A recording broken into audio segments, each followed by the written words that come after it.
Thank you. Senator Hawley. Thank you very much, Mr. Chairman.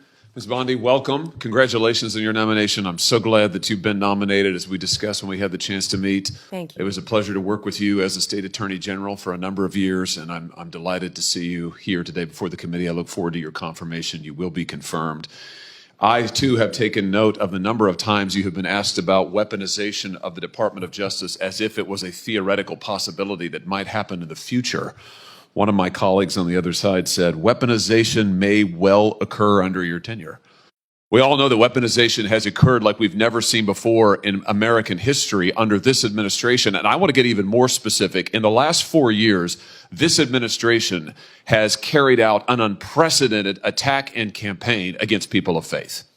If you look at the numbers, we've never seen anything like it before in American history. It has been one of the most disgraceful chapters in the history of the Justice Department and in the history of the FBI. And I hope that you will reverse this and do right by every American citizen, including especially people of faith. Let me give you some specifics. After the Dobbs case was decided by the Supreme Court, over 100 pregnancy care centers and over 300 churches in this country were attacked, vandalized, firebombed.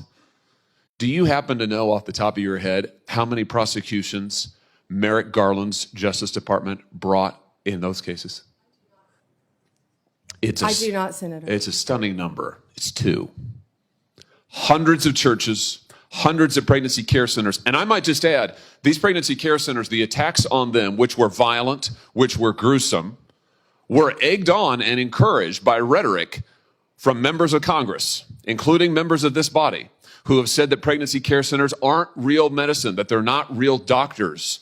They have legitimized these attacks. And the same thing was true of churches. And this Justice Department couldn't lift a finger to defend these Americans. But at the same time, they used legislation, a law known as the FACE Act, to prosecute at least 53 different pro-life demonstrators, including people like Mark Houck from Pennsylvania, to whom this Justice Department sent a SWAT team to his door in the early morning hours. He has, I think, 7 children. In the early morning hours, an FBI SWAT team shows up at his door to take him into custody and prosecute him. By the way, he was acquitted.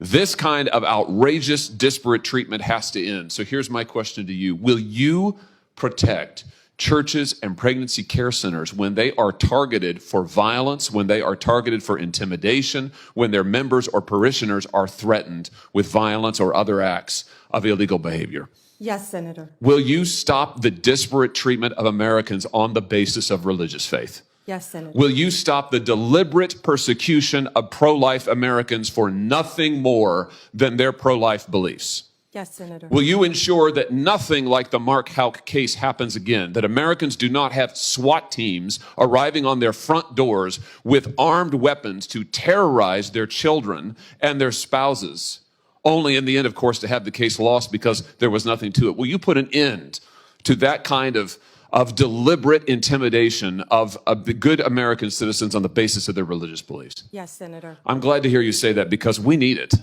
We need it. Ms. Bondi, we need a new chapter at the Justice Department, and we need it quickly.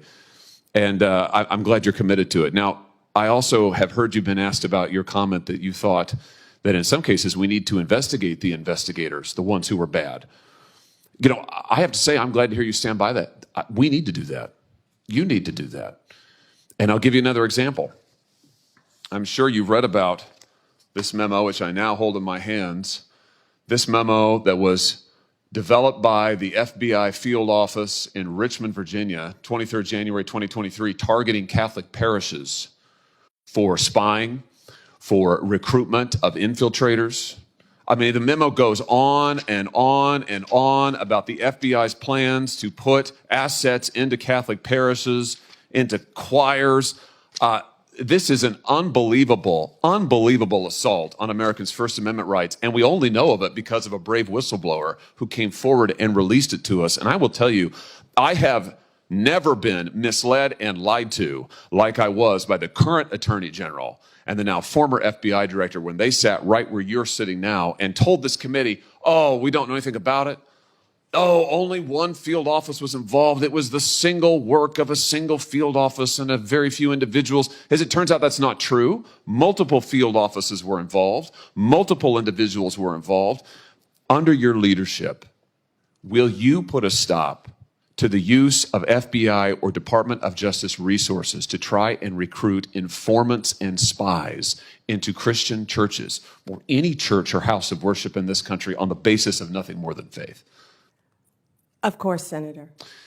Let me just say this. To our knowledge, no one who was involved in the writing and performance, execution of this memo has been disciplined or fired. Will you conduct an investigation like you talked about, Ms. Bondi, that will get to the bottom of abuses like this? And to be clear, this is an outrageous abuse. It is an outrageous abuse. One of the worst abuses of Department of Justice and FBI authority in our history. Will you conduct an investigation to find out who signed off on this, who approved it, who advocated for it within the Department of Justice? Will you open the books on these abuses so that the American people can have confidence in their DOJ?